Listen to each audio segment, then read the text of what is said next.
I think what's really important to know about Instagram in particular is that it's a discovery platform, just like YouTube is. So people don't go to YouTube to connect with their mom and to follow videos from their friends, right? They go to YouTube and use it as a search engine. It's the number 2 search engine owned by the number 1 search engine, which is Google. People use Instagram the same way. So they are not using it necessarily the way they use Facebook.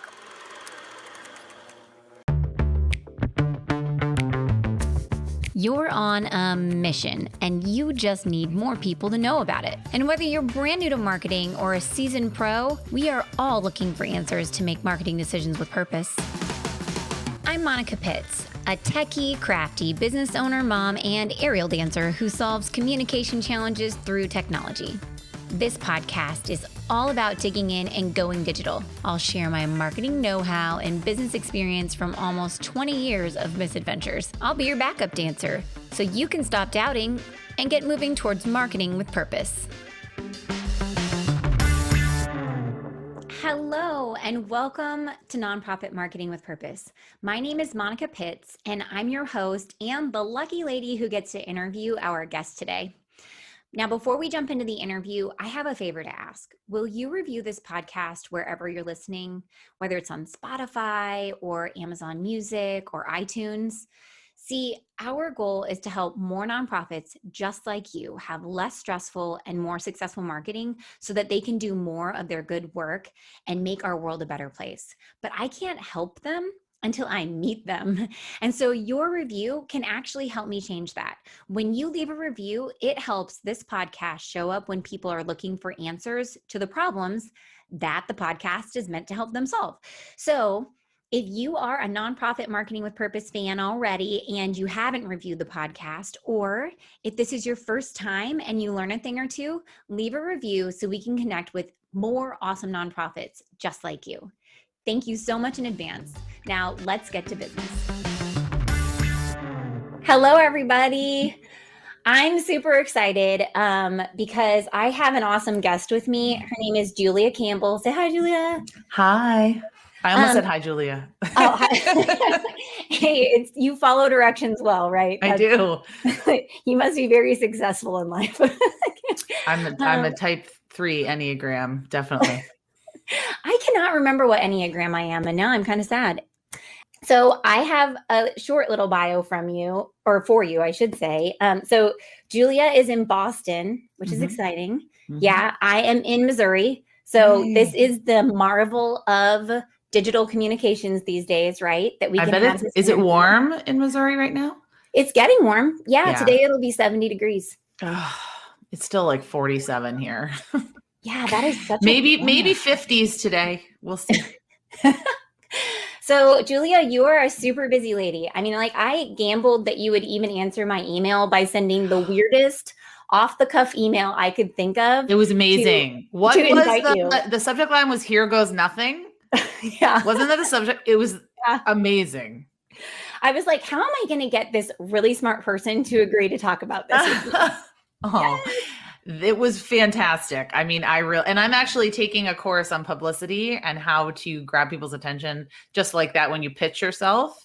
And I'm completely going to steal that subject line. I mean, it really did catch my attention. I was like, here goes nothing. What is that? What does that mean? Like it was smart. I did good. Yes. And then you showered me with compliments, which never fails. It's never bad. Friends, seriously, compliments are amazing. Telling people thank you are amazing. Like if I could give anyone one advice on social media, it's just tell all of the people in your audience how incredibly amazing they are. That's and true. I'm not sure you can really go wrong. True. So Julia is super qualified to talk about this. She does online trainings. She does Facebook Lives. You guys could hop over and like follow her as well. I just watched your Facebook Live the other day on emails, and I learned a couple tricks about emails, which you guys can watch that Facebook Live and then you'll learn the tricks too. You do speaking engagements and consulting, and you have a blog. I mean, like all of these things are surrounding the passion that you have to help nonprofits grow their movements. And you have thousands of followers collectively on social media. Yes. And I'm sure that you didn't get them on accident. Yeah, I had my business for about 10 years. So consistency. And I'm sure we'll talk about that, but Yeah, I've never bought a single follower. That is amazing. Well, I know that you do have some offerings as well. So if you guys like what we talk about today, Julia has a 3 must-have elements of social media content that converts on her website that you can download. It's a free guide. And you do have an academy that opens for enrollment every so often, Social Media for Social Good Academy, that I'm sure you can teach people all about. Yes. That's my signature like flagship offer. And that opens once a year. It's like a 5-week live training. And if you get on my email list in any way, download something from my website or sign up on my website, you'll get information on that when it opens. And we already did it this year. So we're doing the waiting list for 2022.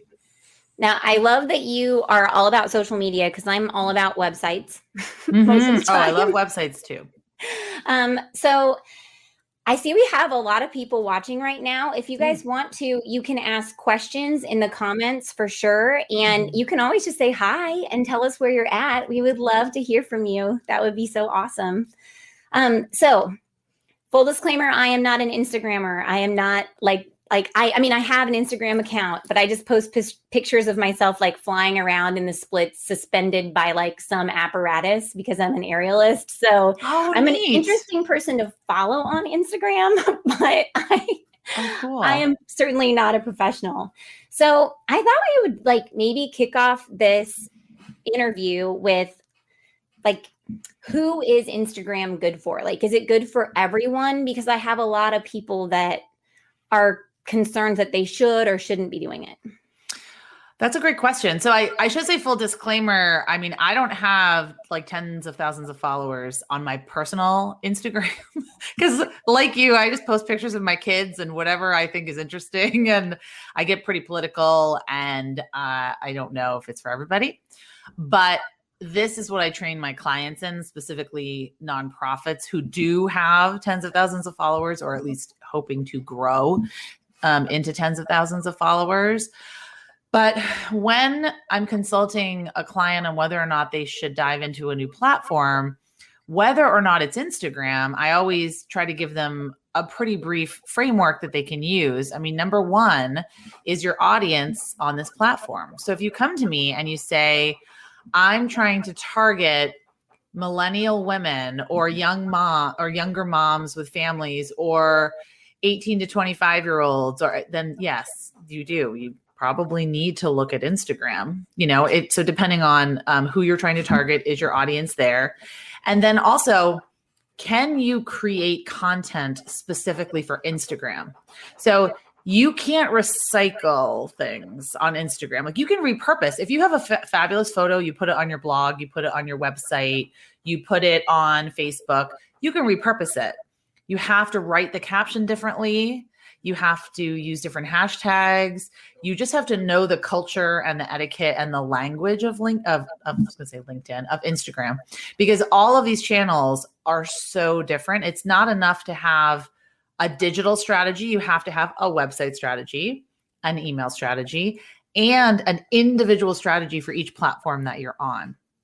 Now, I'm sure a lot of your clients are asking, should I be on Instagram if I don't have a visual brand? If I don't have animals and puppies and kids? And I mean, I work with a botanic garden. It's like tailor made for Instagram. I actually work with several environmental organizations where their content is just tailor made for something like Instagram. Mm-hmm. But that doesn't mean if you don't have that visual beauty that you can't use it. I mean, you could use graphics, you can use videos, you can do how-tos. So I just think there are so many examples of people like, say, the Boston Public Schools, or even there's organizations that are not client-facing, like Edutopia, like Do Something. They don't serve clients. They're totally based in public awareness and marketing campaigns and education. And they still manage to cultivate and curate an Instagram following. So you might have to get a little bit more creative, but it's certainly possible. Okay, so I'm glad that you just answered that question, because that was one of my questions like down the road, because I feel like we do want to repurpose content, and that's at like the heart of all of my communications when I'm talking to people about marketing and helping them plan it. Is you don't have to have a completely new idea for every single thing. Like it all needs to revolve around each other and touch, but it's good to know that it should have a different feel in Instagram. It should. It's a little more casual inside Instagram. It's more personal. You should be writing as much as you can from the first person perspective, or sharing quotes, sharing stories. I mean, Instagram was created to be a visual storytelling platform. That's what it was designed for. Now there are all sorts of little niche communities that have sprung up. So it doesn't have to be pictures of people necessarily. There are, cooking Instagrams. There are all sorts of different accounts based on different interests, different niches, different hobbies, different audiences. So you have to really think strategically about your particular audience and what makes you unique and what makes you different. And for nonprofits, you have to think about the problem you're solving, the why. So you're not going to get anywhere if you're simply posting about the day-to-day operations of your organization every day, or if you're posting flyers. Please don't post flyers on Instagram. You can't see them. I can't, they're on a phone, and it just doesn't work. So what I see a lot of nonprofits doing is they do just simply cut and paste content from other places that they're posting content onto Instagram. So you can repurpose, but you have to mold it.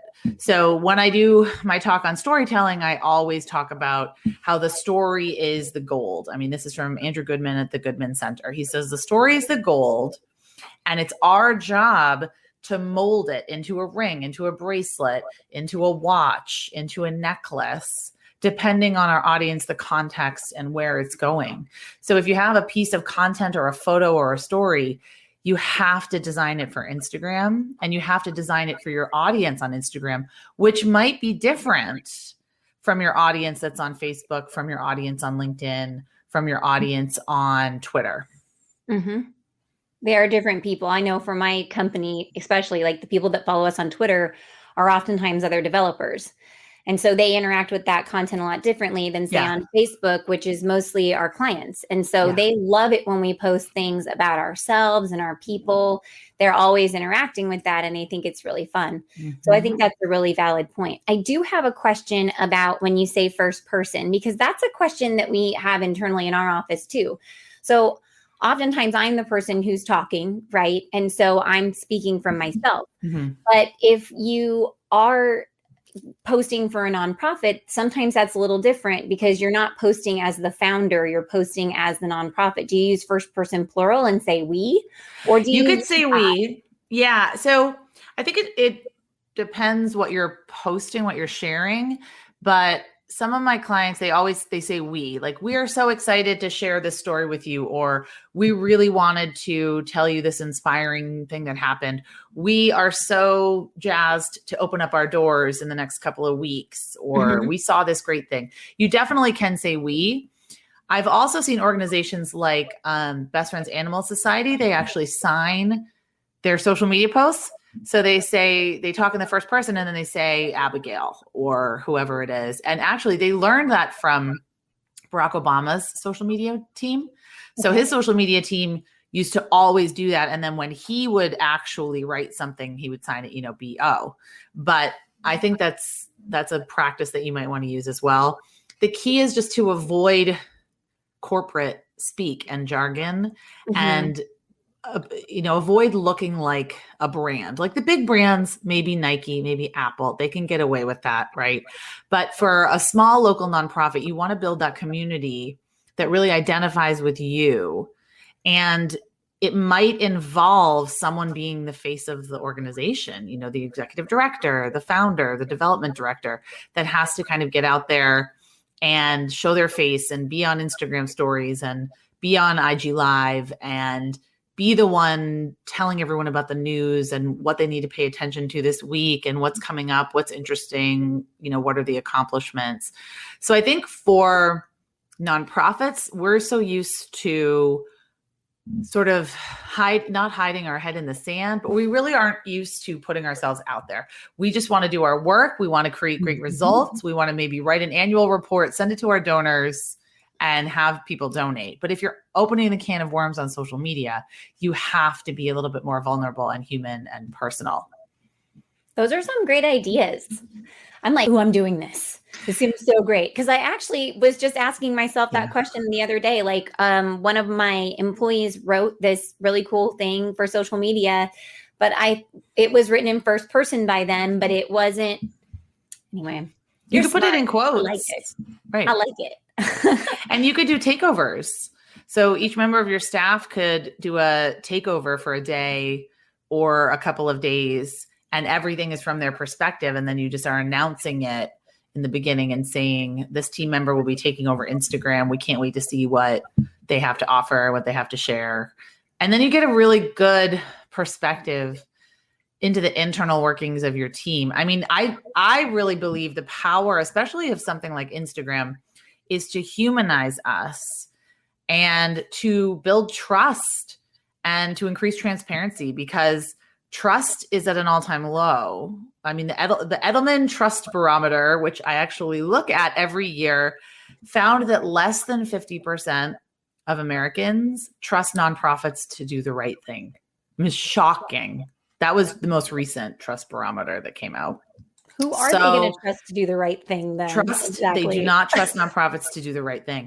I think it's because we are so worried about letting ourselves go, offending that one person out of 10,000, getting negative comments. We're just so worried to put ourselves out there. But that's what, especially younger generations, that's what they're craving. They don't want to connect with a brand and a logo. They want to know that your organization is made up of people and that you're real. They want to see the impact. Like, they want to see where the money goes. They want to see the accomplishments or hear about them. So that's something else. Like, I might be jumping ahead, but you don't have to feature your clients on Instagram. I'm not saying call up one of your clients and say, we're going to do an Instagram live, and then like put the camera in their face. You do not have to do that. There are lots of examples of organizations that protect their clients' integrity and dignity. They do ethical storytelling. They protect their confidentiality and their identities, and they tell the story for them. Or they do an Instagram live and say, hey, we had such a great week. We had 3 women that are 1 year sober and this and that. I mean, there are ways to do it without exploiting people and without forcing people that are in crisis to talk on social media, which I never think is a good idea. No, the victimizing the people that we serve is not the plan. No, not at all. It's like elevating them, right? That's I just figured out how to see the comments. Yeah. Hi, Megan. Right. Oh, I know people. I know these people. Yeah, I was gonna say we should highlight Megan. I've got this fancy feature where I can click show. So Megan says that she recently reviewed her last month insights on Instagram for her nonprofit and it was so helpful going to use this data to craft my future posts. So thank you for your comment, Megan. Informed marketing, that's what we love. And that's what social media is great for. Your audience will tell you whether they like something or not instantaneously. So it's just so interesting how people still want to throw money at billboards and newspaper ads, which honestly, I do think are important to target certain populations, and they're definitely appropriate in certain circumstances. But you can't track a billboard, but you can track an Instagram ad. You can certainly look at who viewed your story and how long they were on it and how often they clicked and what they did. I love that about social media, is that it's very data informed and you get real-time results. So you know what's going to resonate. Like, you can actually test different things that then you could put in an email or put some money behind creating a professional video or test out an event idea. I mean, it's just kind of a really big sandbox for you to play in and have your audience tell you what's working, what's not working. I often use our audience to help me understand, like, what should I call this thing? Should it be this or this? And they'll answer, and I'm like, thank you. Because I like what's interesting is I'll just keep moving forward and I'll pick the name that my gut tells me, but then I have all this doubt about these other names. And then They almost always pick the one that my gut picked. And I'm like, yes, this is so great. I'm not an idiot. Thank you for validating me. And you should be looking at the terms people are using. Uh-huh. So I always say digital fundraising and digital marketing. But when you actually look at the terms people are using, they're really using online marketing and online fundraising. So I have to get out of this mindset of what I like to say and what I like to use. And actually, you could look on Instagram in the trending hashtags, and you can see how many people follow a hashtag and which are the most popular ones. And that's really how you can actually get some intel into the words that you use and the terms that you use just by looking what's popular on a platform like Instagram, like how are regular people talking. I do find with hashtags, with my own personal Instagram following, that's how I get a lot of people to interact with my posts that I've never met before or start following me to watch me do crazy aerial tricks. Yes, because they're searching for that. It's such a niche community. It is. I love it. It's so fun. It's like Cirque du Soleil every day in my Instagram feed. Well, what are the hashtags? Is it like Insta aerial? Like what are the hashtags for it?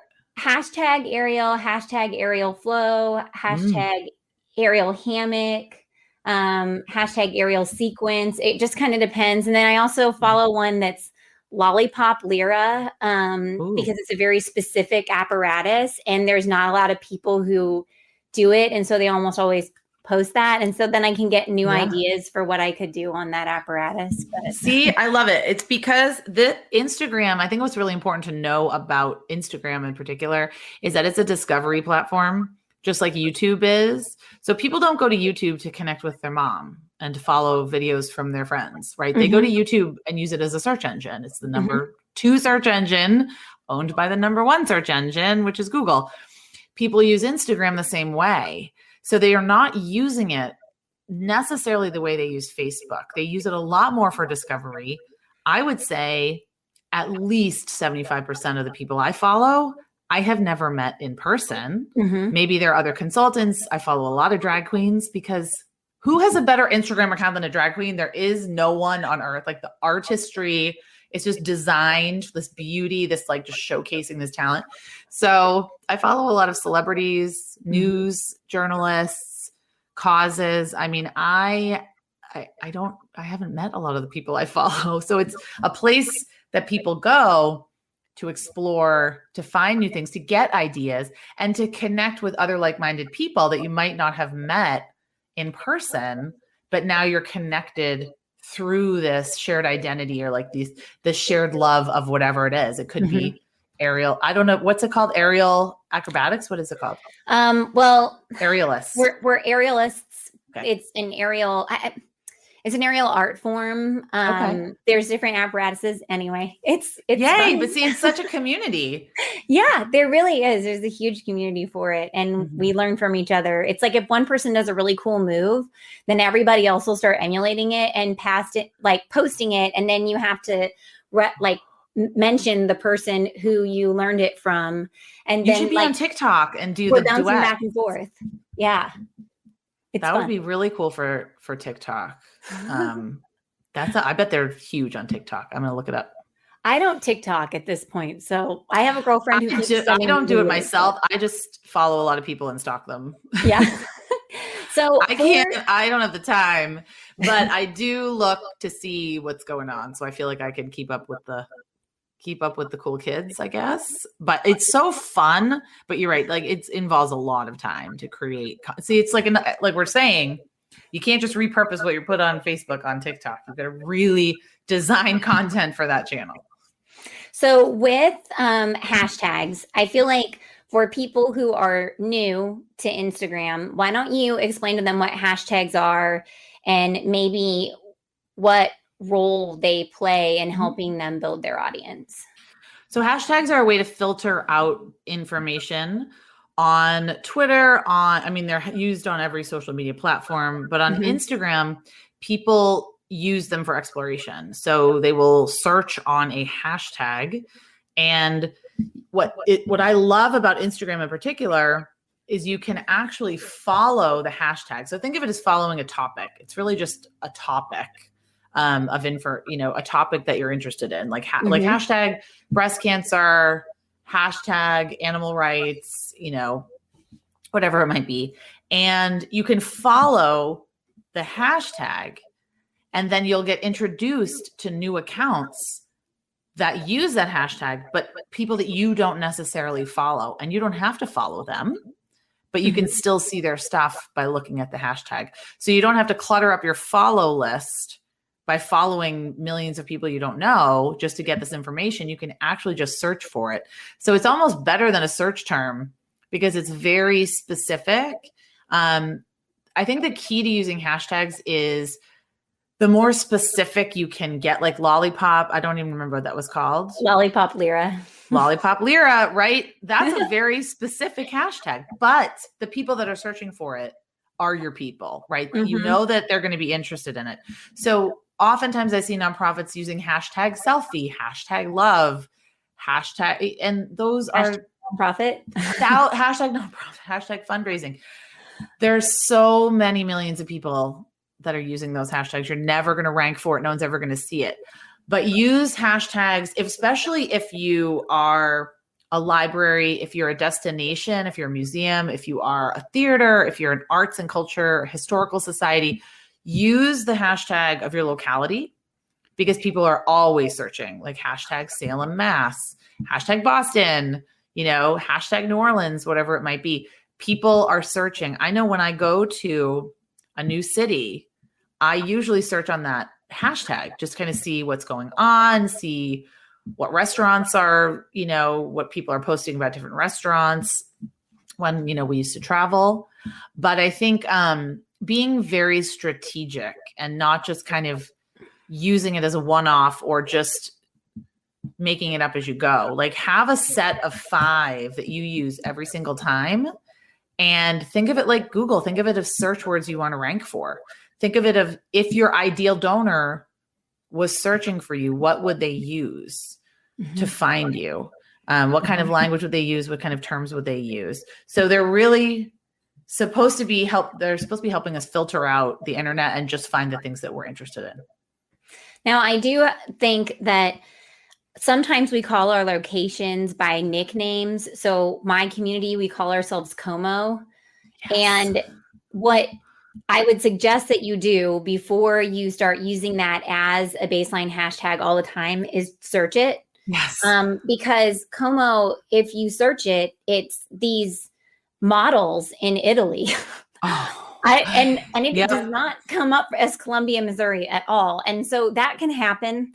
So before you're using like a nickname or an acronym that you might refer to your organization as or anything like that, you should definitely look for it because you can end up with really funny stuff on accident.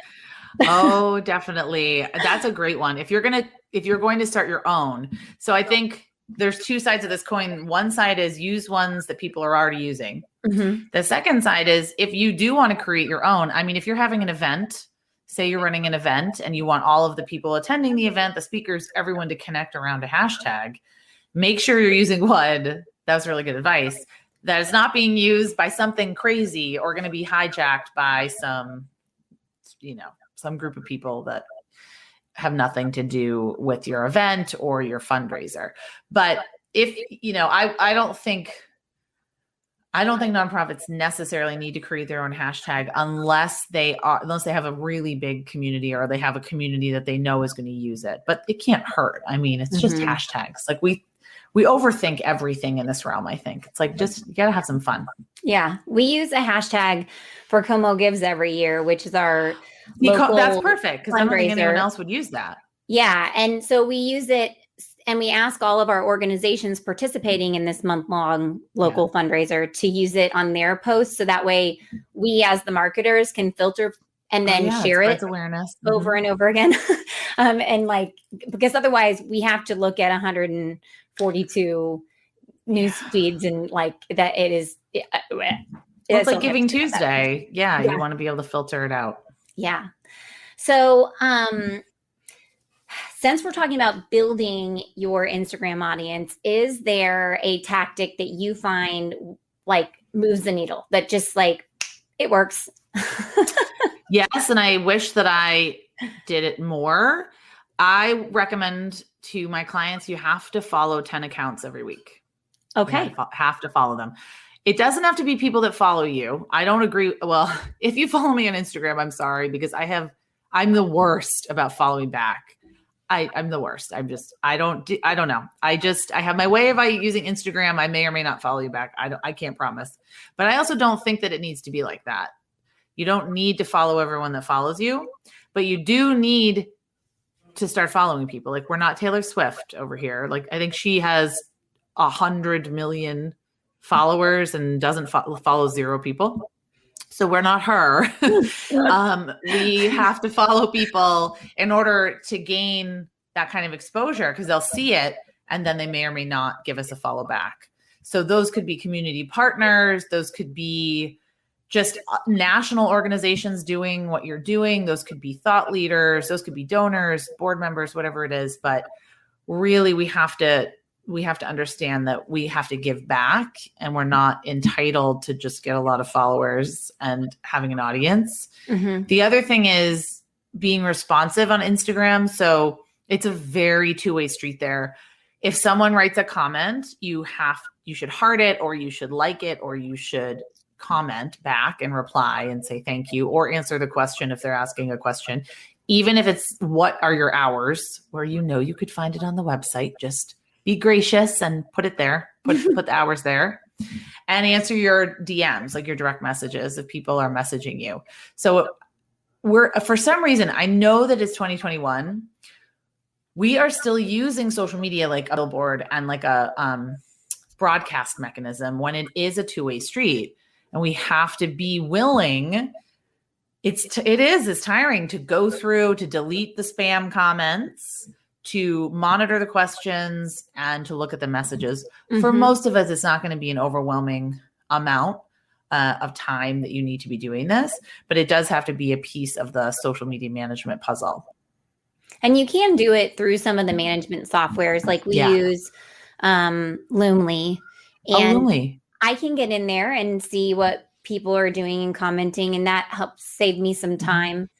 And then 2, one thought that I had on like the people to follow, because I know I totally agree with you. Some of my clients, they call their social posts ads, and I'm like, oh man, like, no, there's a difference between advertising and marketing.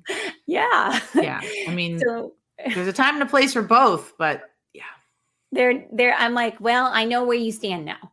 Yeah. I know the way that you think about this social posting that we're doing for you. So I get that. Now it's my goal to help you understand it in a different way.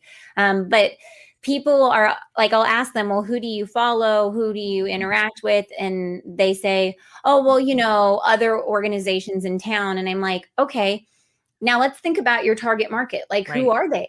Yeah. And where are they? Because I think that you should be following other businesses, organizations, even people that are bloggers, in contact with your target market. Yep. So that way you can see, what are they talking about? What are they interested in? What are the posts that person is making, and how did they respond to that? Like, you can use it as a research project if you're watching what's going on, but you can't do it as a research project if you're only following like other people in your community that do the exact same thing. Follow like the 5 foundations in your community, and that's it. No, yeah, you can't do that. And they're probably not posting very much, to be honest, but so you're not going to get much intel there.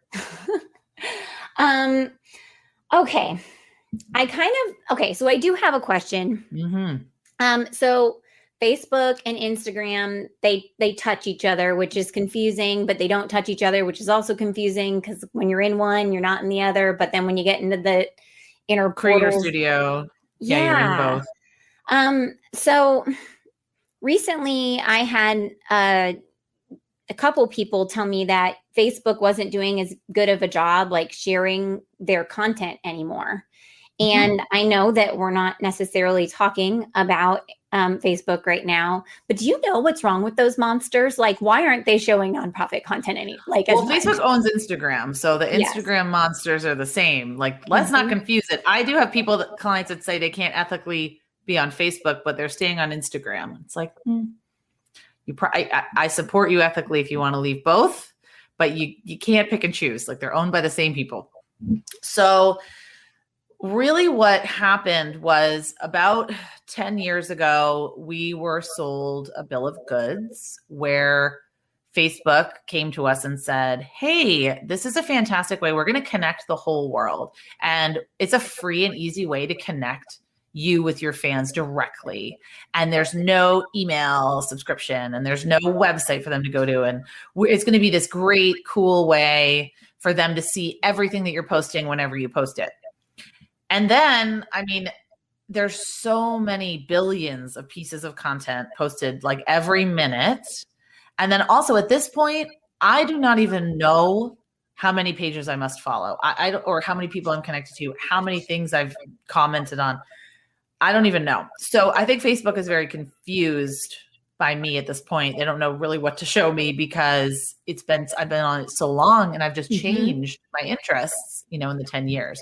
So it's the amount of content that is really behind this, but it's also the fact that Facebook got wise to the power that they had. And they said, we're going to make more money. And now you have to pay if you want to reach a significant proportion of your audience. So for me, and we talked about this a little bit earlier, I like social media as a place to amplify your message and like build a community, but you do need an exit strategy. I mean, you consistently need to be trying to get people onto your email list or sign a petition or onto your text updates or make a donation. Like if you have a strategy where like 20% of the time you're asking people to come over to another platform where you control that information much more than you control Facebook, I think that's really the strategy. We have to look at it as the icing on the cake, and we have no control over these channels, like zero control. And they don't have our best interest at heart. They don't even have the user's best interest at heart half the time. So especially in a year like this, all of us need to truly do an audit and like take stock. Where are we online? Where does it align with our mission and values? If you've got a great, vibrant community, don't leave them high and dry. But if you're spinning your wheels and not getting anywhere and spending money, and then every day you wake up and you're just saying, oh, I'm just making like Mark Zuckerberg richer and I don't know what I'm doing. I mean, really think about, are there other places you could maybe spend your time? So it's definitely I don't like when I see social media consultants or speakers talk about it as this saving grace, or it's the be all end all. You don't even need a website. You don't even need email. And we were just talking about the donation conversion rate of email, 17%. Are you kidding me? Or what are open rates, right? Yeah. I get on a good day, I will get a 40 to 45% open rate on my email newsletter. It's awesome. I'm lucky if I don't pay Facebook, I get 3% of people on Facebook looking at what I'm doing. Doesn't mean it's not valuable, but it means it's a piece of the puzzle. Like, don't put all your eggs in that basket. Now, there are multiple avenues of Instagram, though, and you mentioned them earlier. Like there's posting, but then you also have stories, you have a live, live option. So can you tell me a little bit about how a nonprofit might use the different like compartments to promote themselves? Well, the two things you want to start out with are the feed, which is your beautiful feed. Think of it like your art museum. You're going to curate it with your best stuff. That is your feed, your main profile. And then Instagram stories are a way for you to do kind of B-roll a little bit, like documentation, get creative, get off the cuff, and like, it doesn't have to be perfect. Instagram stories are so popular because people that use Instagram, they're on it daily and they want to connect with things they care about. They want to see something from them every day. I get messages from people when I have not posted an Instagram story saying like, you should post an Instagram story. I'm like, I'm not doing anything interesting. Okay, I'll just post my son getting on the bus, me walking. Like, I don't know. Because it's that feeling connected to things you care about. It's so hard to describe if you're not using it. But those are the two features you definitely need to start out with.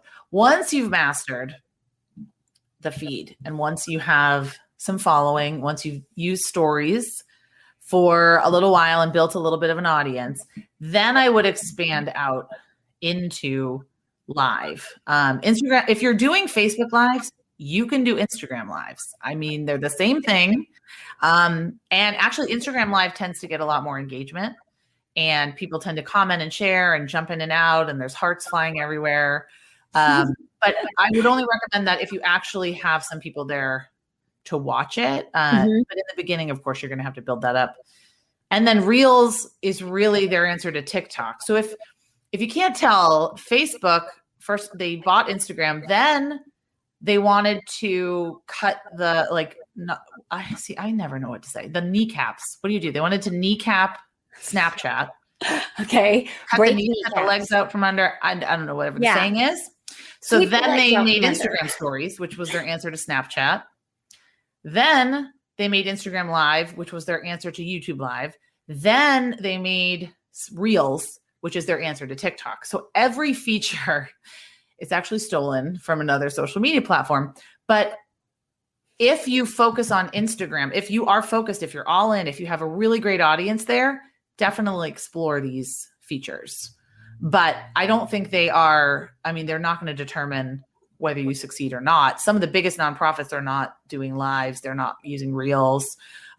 Most of them are probably using stories and, active in the news feed. But just don't get, there's so many different features on Facebook as well. Everybody has stories, and now Twitter has fleets, and I can't even keep track of 90% of it. One thing I will say about Instagram that's exciting, I just saw today, they are rolling out captions for stories and videos. So hallelujah, just took 10,000 years for them to do that.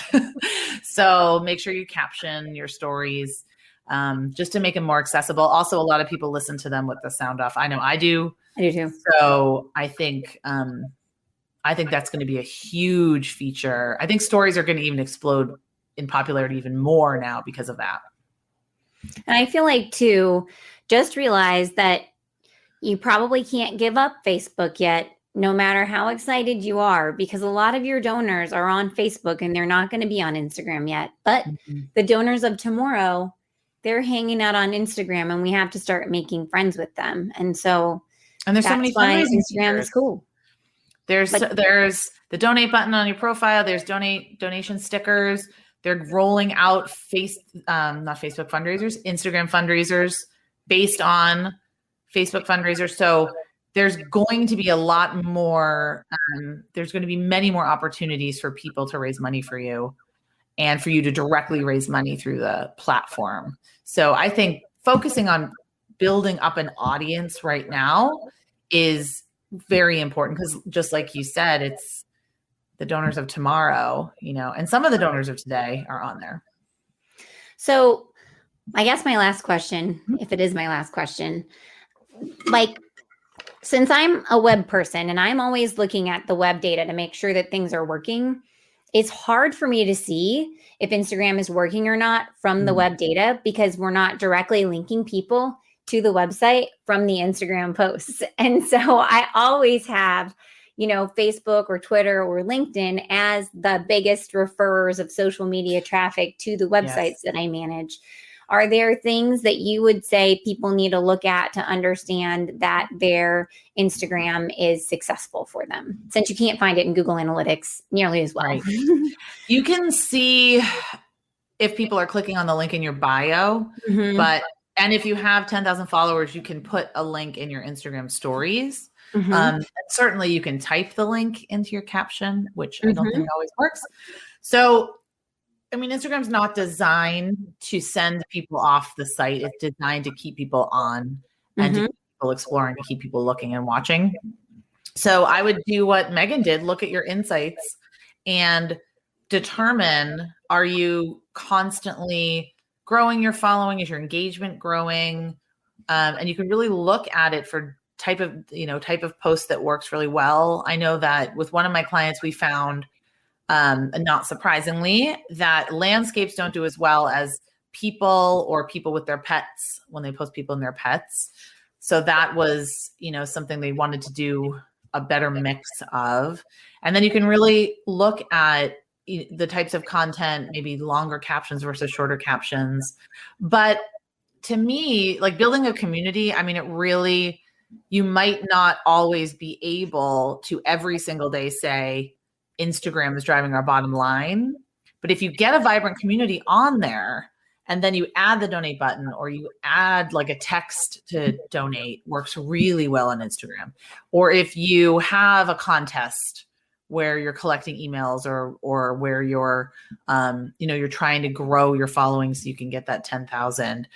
Those are the things, those are the ways that I think you can really determine success, because I don't really see Instagram as kind of like a quid pro quo, like you're on it and you're guaranteed to get 100 new email subscribers every month. And that can be really difficult for people, but you will get intel into the types of content that people like, the types of stories that resonate with them. And, you can call on them.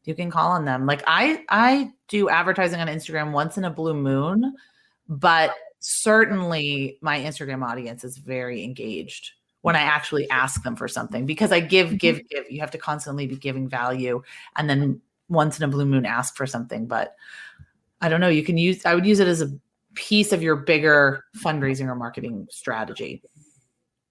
Okay, so I'm going to wrap us up by just asking any other advice that you would have to give about building an Instagram audience. We've covered so much at this point. I'm literally going to re-listen to this and take notes because I'm that excited. I mean, be consistent. So I don't take my own advice. I am not consistent on my personal, but be consistent. So make sure that the post looks and feels like you. So you know it when you see it. I'm thinking of one of my favorite organizations, Amira Incorporated. They use the same font if they're ever putting text on a photo. They always use purple. Their logo is this butterfly. Everything is very clean and aesthetic and calm. They usually share like photos of women, maybe sipping coffee or something. I mean, it's very like you could show me a photo and I would know that it was that organization from a mile away. So consistency in your branding, consistency in your voice. People just need to know what to expect a lot of the time. That doesn't mean you can't surprise them or shock them or tell them something amazing, but showing up. I mean, I would commit to post at least twice a week on your regular main page. And then if you can post more than that in your stories, and the consistency will constantly, the algorithms reward consistency because they see you're not a spammer. They see, they're slogging uphill. And then tagging people, I think, is another good way to do it. Don't tag people for the sake of tagging people. I get tagged in things that don't make any sense to me. I'm like, why am I tagging this? But tagging people where it makes sense, tagging, tagging a location you're at, tagging a sponsor, if you're thanking a sponsor, that all makes sense. And that's going to help get you in front of their audience as well. But really, I mean, it's not something that just goes on like a light switch. Like you have to learn. It's a muscle. You constantly have to be exercising. And as much as you can just kind of show up, understand what your audience wants from you, understand who your audience is on Instagram, and just even ask them what they want to see from you. And then give it to them. And if you deliver consistently, you will grow your audience.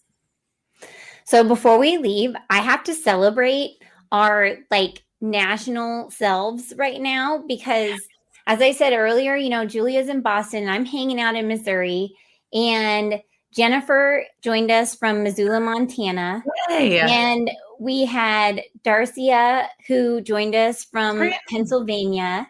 Ben joined us from Florida. And then we had Carla, who joined us from Sweeney Lake, which is central Montana. Hey, I have relatives that live in Montana. I want to go to Montana so badly. And then Texas. Hi, Karina Karina. joined us from Texas. How cool is that? I'm like, this is so neat. I just had a meeting with people from all over the US. Oh, look, in Middle Chelsea's Tennessee. in Tennessee. Guys, this is so Yeah, cool. this is And very, very Wendy's in cool. San San Diego. Diego. Oh, hi, We're Wendy. all jealous of you, Wendy, for Oh, real. I Ontario, mean, Canada. Yay. Yeah, I'm Canada, half Canadian. yay! My mom's How from cool is Toronto. that?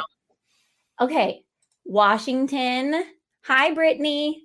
Isn't That's amazing? exciting. Thank you so much, everybody, I for love it. I joining love us. this technology. I love This is connecting like this. Yeah. exciting.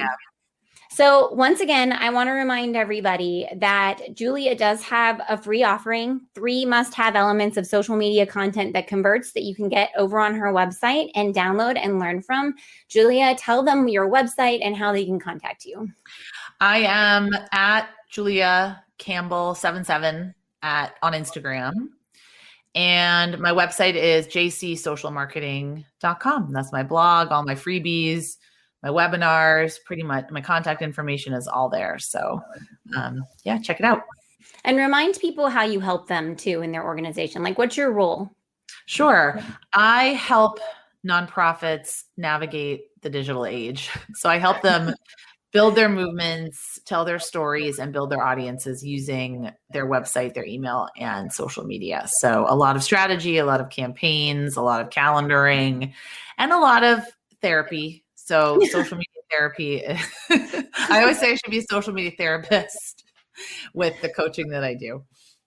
Yeah, you're like a coach, an accountability partner, and a teacher all rolled into one. Oh, I And love that. Yes. that's really cool.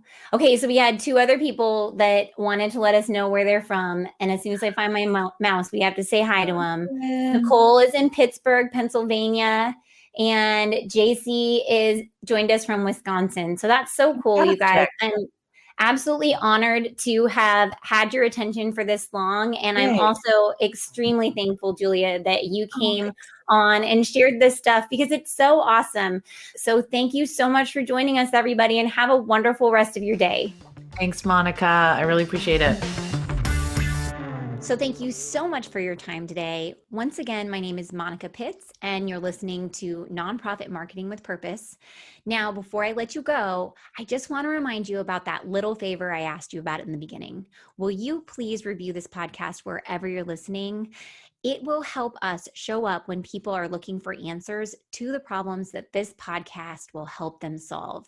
So if you're a fan and you haven't reviewed the podcast, please leave me a review. That would be so awesome. I would love to hear your feedback. And if this was your first time, I mean, double welcome. And I hope you learned a thing or two. So leave a review so we can connect with even more awesome nonprofits just like you and help them on their journey to less stressful and more successful marketing. Thanks again for your time today. Now, until next time, go forth and market with purpose.